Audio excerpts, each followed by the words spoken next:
They may seem humble on the outside, but covert narcissists have a way of showing their true colors when you get close enough, especially if you know what to look for. So in this video, I'm going to show you exactly what to look for as we go through 7 subtle ways the covert narcissist will give themselves away, because actions always speak louder than words. Are you with me?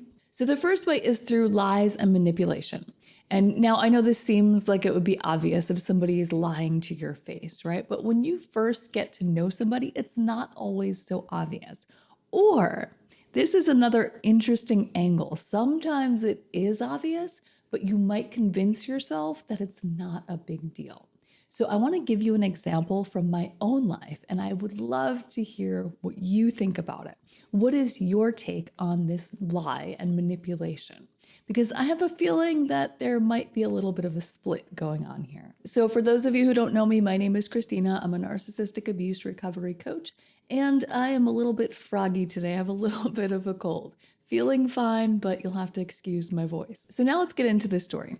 So a few years back, I was dating someone, not for a long period of time. It was maybe 2 months tops.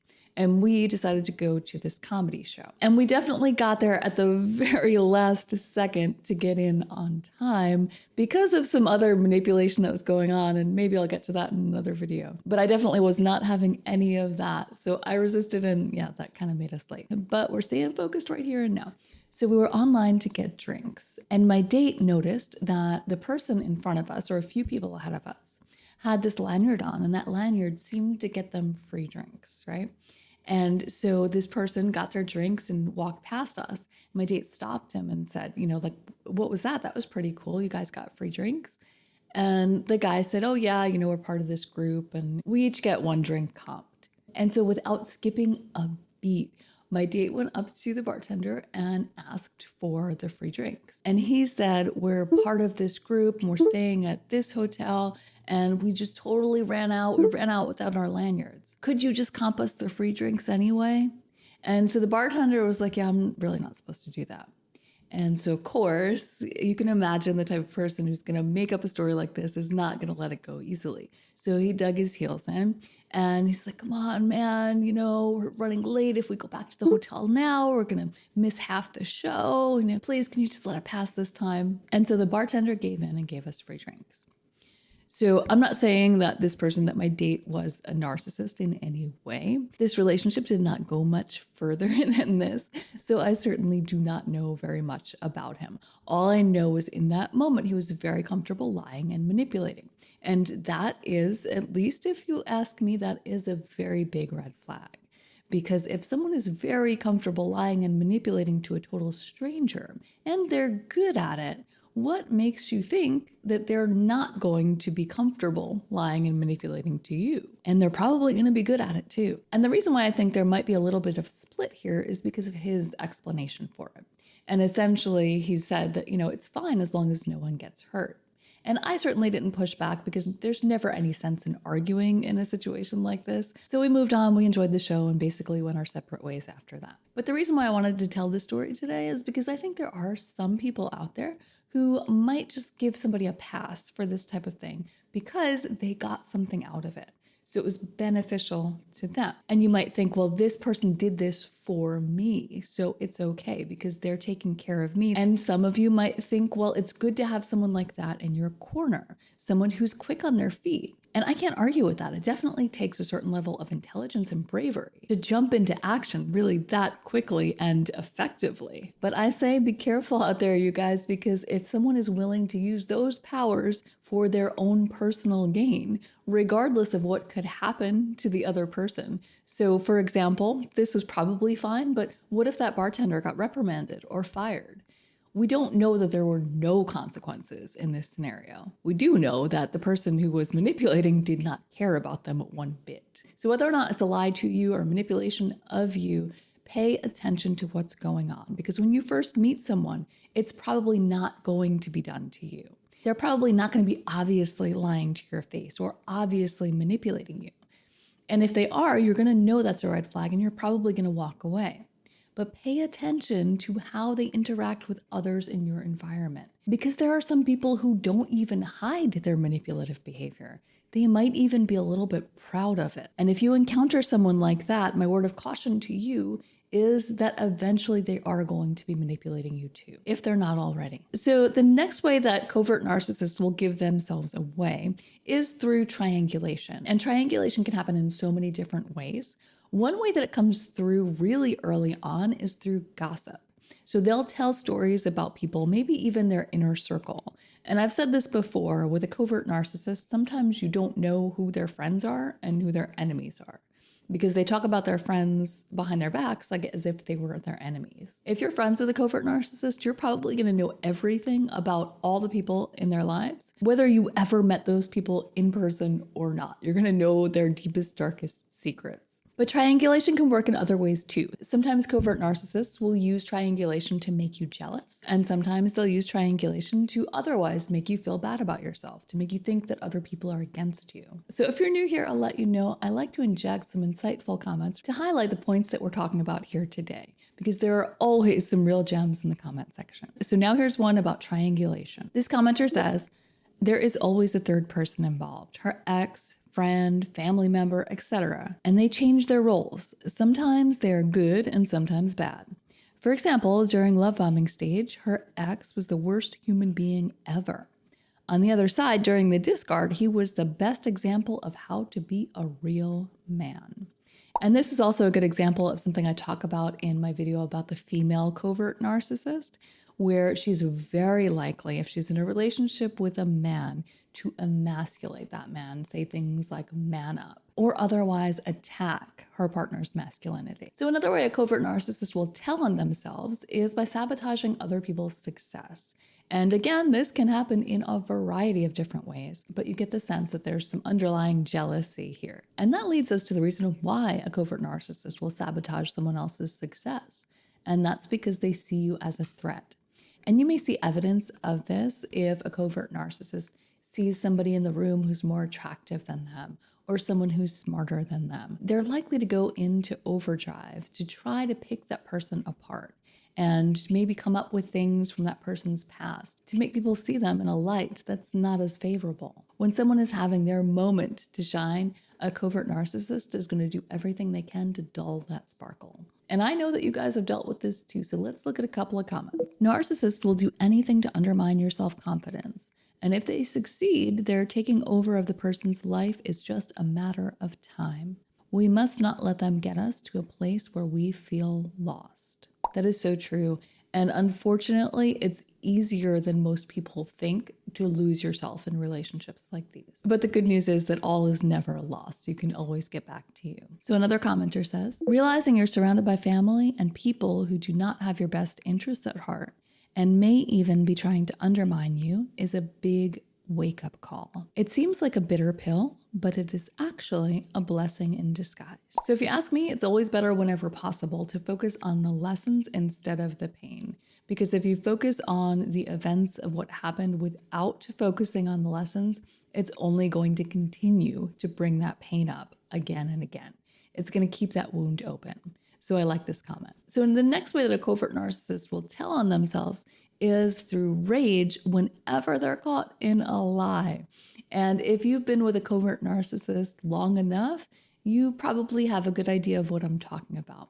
It's almost like it becomes their tell. And another spin on this, it's a little bit different but similar, is rage whenever they hear the word no. So if you don't give them exactly what they want, even if it's something small, if they really want it and they feel entitled to it, you're definitely going to see some steam coming out of their ears. But back to the idea of rage as a tell. So years ago, when I was in a relationship like this is something that I noticed later on, much later on. And I want to point it out for you guys here today, because if you're earlier in the realization, this might give you a little bit of a head start. So if they're always raging out about the same topic from nowhere, from 0 to 1,000, they just like fly completely off the handle. Take note of the topics that send them over the edge. You're probably poking at some shame. And the shame could be about the truth. Maybe they did something that they're ashamed of.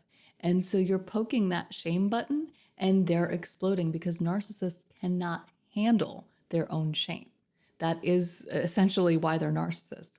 They build up this false persona to protect themselves from this shame demon that they're trying to keep in the dungeon. But if you already have suspicions that this person is lying to you, and you're getting that rage reaction when you ask certain questions, I'm not going to tell you what to do, but I'll tell you, if it were me, if I were in your shoes today, I would take that as confirmation, all the confirmation and validation that I need to know that that person is absolutely lying. So another way that a covert narcissist will tell on themselves is through projection.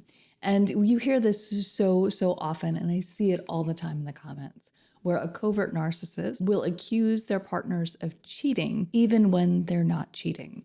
And what that does is it creates a whole lot of confusion. Because when they accuse you of cheating, or whatever it is, lying or stealing or whatever it is that you're not doing, and maybe you would never do that thing, once they get you defending yourself, then when it comes around full circle and you're actually seeing proof, you're seeing cold hard evidence that this person has cheated on you, then they're going to try to remind you what it felt like to be falsely accused. So it creates a lot of confusion, but oftentimes it really is pure projection.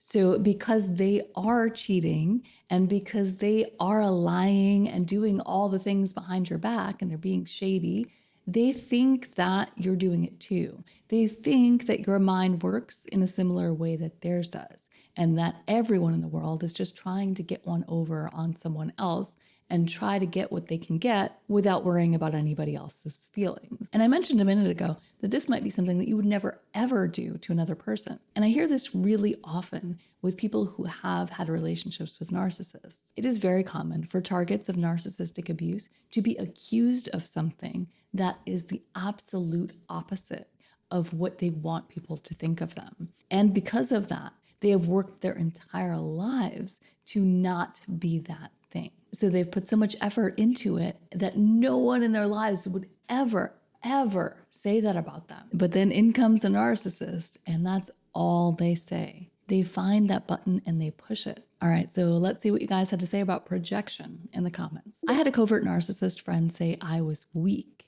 with a very mocking and cruel tone when I did speak my mind and stand my ground against her behavior. I figured it's a projection of her weakness. A group of us had a sit down on her behavior while trapped on vacation with her. She chose to attack me. And that definitely could have been projection. Sounds like almost like an intervention situation was going on. And the narcissistic person probably felt pretty cornered and in that moment weak, although they wouldn't admit it themselves. So another way a covert narcissist will tell on themselves is by getting empathy wrong. So covert narcissists and any other type of narcissist really lacks emotional empathy. They may have some, but they're really lacking that ability to connect on a personal human level. They lack the ability to truly, deeply care about what's going on with you and your life. But the problem is that we as a society, they kind of see empathy as a synonym for humanity. Even if we don't voice it or say it that way, it's like we feel like that's the human element in people. Our ability to connect with one another, to show up for other people when they need us, and to create that deep level of connection. Narcissists don't really have this ability. So if you think of emotional empathy like a pool, somebody who's highly empathetic, they might have the whole 6-foot pool filled, right? They have all the emotional empathy. But a covert narcissist has a very shallow pool. It's kind of like if you drained the pool, left it uncovered, and it rained. That's basically what they're left with. So they don't have a lot to tap into. You definitely can't go swimming in that pool. But we go around assuming everyone's pool is filled, right? So we don't look for signs that it's not. And because of this, we can be easily fooled. So with a little bit of smoke and mirrors, a covert narcissist can make it seem like they do have a lot of emotional empathy. And over time, they actually really get good at it. So even those who aren't as good at it, like I said, we don't go around looking for this. So you might give them a pass saying, oh, they're just a little bit awkward, or they're just not as in touch with their emotions and this stuff makes them uncomfortable. And while there could be reasons why people are not in touch with their emotions and they don't outwardly show emotional empathy, there could absolutely be reasons that are not narcissism. This is also something that we should not overlook. So if you're noticing that someone lacks emotional empathy, definitely start paying attention and maybe have a conversation about what might be going on there. Because if you're giving this person a pass and it is narcissism, you will, unfortunately, be in for a rude awakening later on. Because the lack of empathy is exactly how narcissists are able to be so ruthless. They just can't tap into that connection. They cannot connect with your feelings or care about your feelings. They know what they are, but they cannot care to the degree that it will stop them from getting what they want at all costs. Another way that a covert narcissist tells on themselves is that they leave a trail of drama. Now, the covert narcissist specifically is highly likely to tell you that they hate drama. They can't stand to be around dramatic people. But you notice that there is a trail of drama in their wake, right? Wherever they go, drama seems to follow. These are the people who have a trail of crazy exes who show up unannounced and do all the things. And the reason why they do this is because the narcissist is toying with them, breadcrumbing them, stringing them along, lying. And if you latch on to somebody who's doing that kind of stuff to you, that's going to lead you to act in some pretty crazy ways. But here's the key in this example that I just gave. The covert narcissist gets to sit back and say, well, look at me, I'm calm. I'm not doing anything, because everything they're doing is behind the scenes. And this doesn't just happen with crazy exes or cheating. It happens very often, in fact, more often, with reactive abuse. This is one way that a covert narcissist will absolutely get to you. And this happens in the relationship and after the relationship if you keep this person in your life for whatever reason. They will find your triggers, they will push your buttons, and they will do it so calmly and seemingly innocently. This is why the covert narcissist is so often referred to as a wolf in sheep's clothing, because the image that they're presenting all while they're triggering you is a sheep. But it's really the wolf behind the scenes pulling the strings. The wolf knows exactly what it's doing, and it's doing it on purpose. But all the world sees is the sheep. So then when you react and you blow up, you look like the wolf. You look like the bad guy. And here's a comment from one of you guys that really illustrates this well. This was from another video where I mentioned how the covert narcissist hates drama. So this commenter says, I had to laugh at the very first one. They hate drama. She said that all the time, yet she brought so much drama and chaos into my life. I still can't believe that I allowed myself to be in a relationship like this. I left though, but the damage is done. Oh, and here's another really good one. I decided that what the narcissist means when they say they don't like drama is they don't like other people's drama. Other people's drama is boring because, of course, it's not about them. So they're not completely lying when they say they hate drama. It's only their drama that's worthwhile. And so if you can relate to this last one where the covert narcissist brings drama everywhere they go and makes you look like the bad guy, I've got a video coming up that you're definitely going to want to watch. In this video, I outline all the ways the narcissist will make you look like the problem when they're behind the scenes pulling the strings. So watch that video when it pops up on the screen. Before you leave, don't forget to like this video, and I'll see you next time.